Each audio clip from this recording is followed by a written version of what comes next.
maybe citizen of South Sudan, is that this war is a stupid war because nobody is going to win.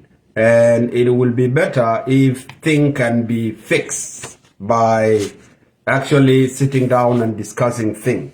Let us go to the facts. What is going on, what you hear, and what they don't tell you behind the cigarette. First of all, the government is mobilizing a large forces. A lot of forces, youth, children are being mobilized, and they are taken to Jonglei State. That is the ground where the killing will take place. So many people are taken there. They are being moved. We have Division 3, Division 5, Division 12, Tiger Division, security forces. All of them have been moved to Bor Town in Jonglei State. And Paul Nang, who is the Chief of General Staff, is saying that it's going to take like 7 days to complete the mission.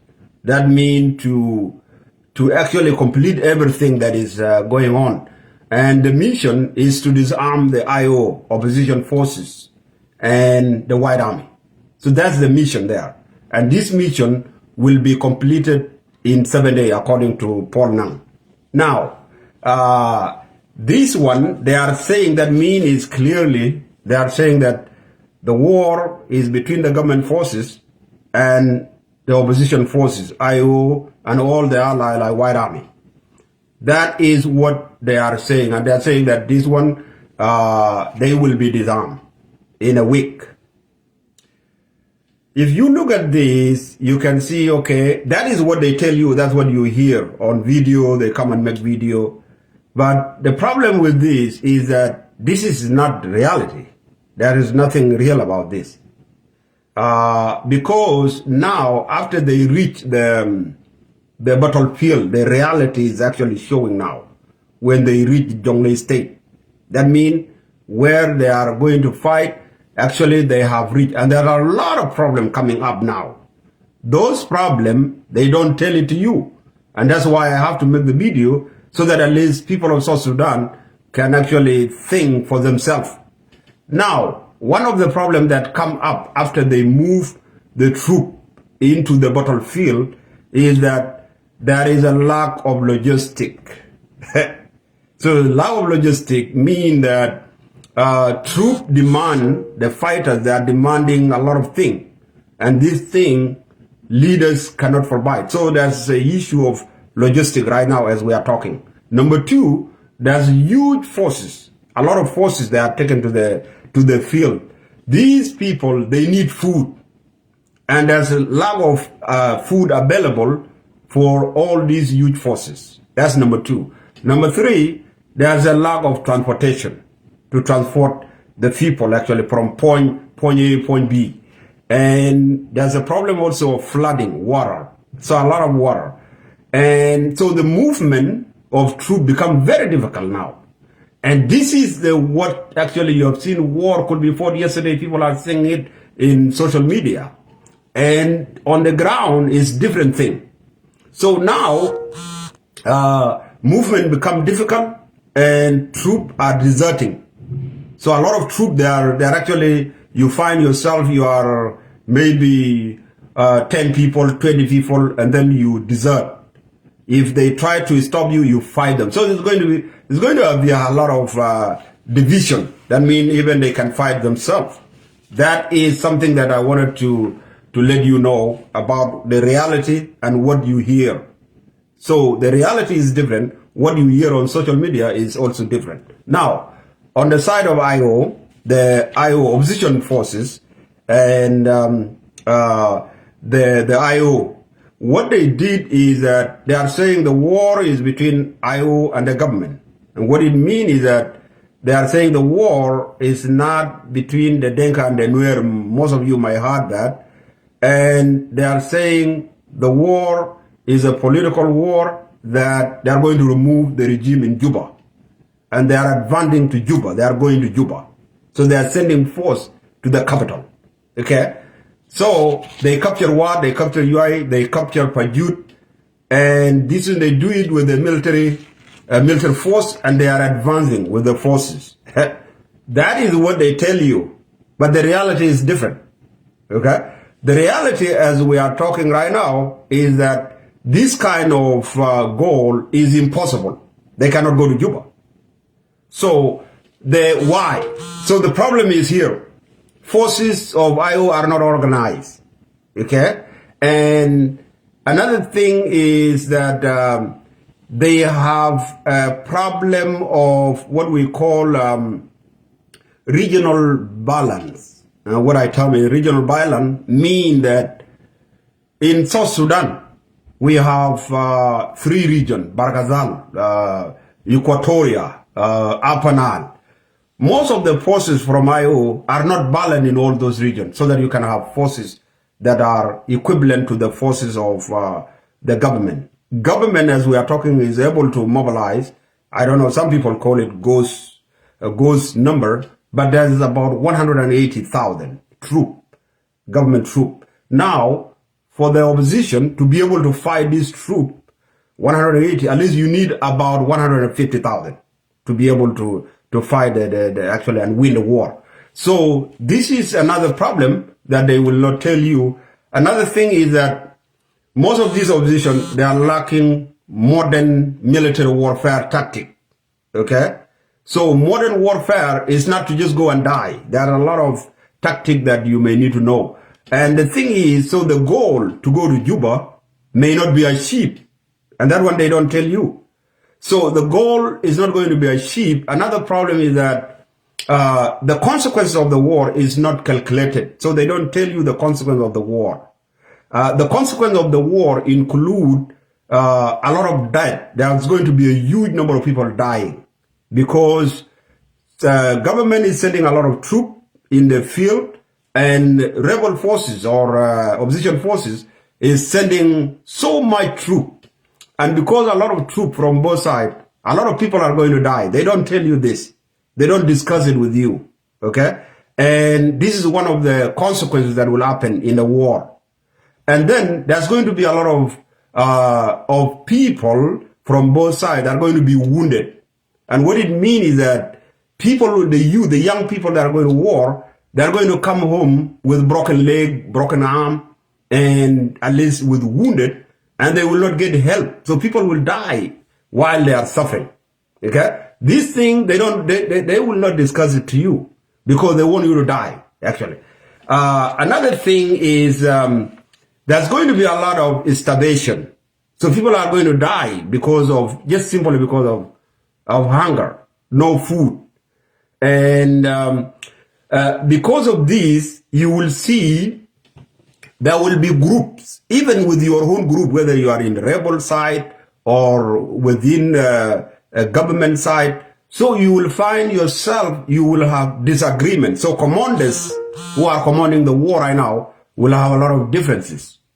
And within these differences, they may fight each other. So these are the things that are going to, this is how the war will look like in South Sudan. The thing that you hear on social media, I don't know, down there, and they don't tell you the reality. So these are the reality in the war. So my advice to people of South Sudan is that you need to discuss the reality. Do not discuss emotion. So when you discuss reality, you will be able to actually to judge and either to support what you know. Otherwise, things are not going to look good. As I tell you, this war is one of the stupid wars that can be fought because, you see, it's moved from Juba, which is the center of the leaders that are planning this war. So they don't want to fight in Juba, actually.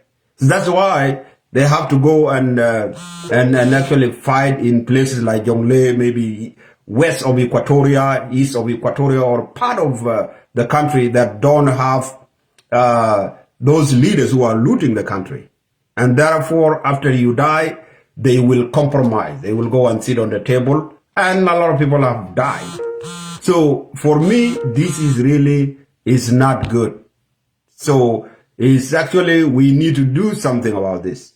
And my message to the people of South Sudan is actually the way we can stop this war. If you want to remove the government, Now, a lot of people actually have a problem of removing the government. They don't know how to remove government in the modern society. How do you remove bad leaders? Okay, so there are a lot of ways that you can remove bad leaders without killing a large number of people, and they will go. But most of our leaders that were taught by John Garang, they only have a knowledge of the 90s, of the 80s, conventional war, civil war. Nowadays, those kind of war, you fight them, you can get it hurt. A lot of people are going to be displaced. Civilians will die, and people will go to camp. So this way, they are not good because they are outdated. You don't fight them that way. So now in Africa, the modern way of removing dictators is through military coup. You use military coup. And what it means is that people, citizens, must be engaged on changing the government. You have to actually influence your army, military. And you have to stood up for your right. If the dictator is bad, you have to make a peaceful protest. You don't cooperate with them. And from there, the military will be divided, and they may decide to actually to remove the dictator. And this is what is happening in Africa right now. West Africa, they are doing this. And let me share with this a history that I think might actually happen exactly, is my prediction. There is a case in Zimbabwe.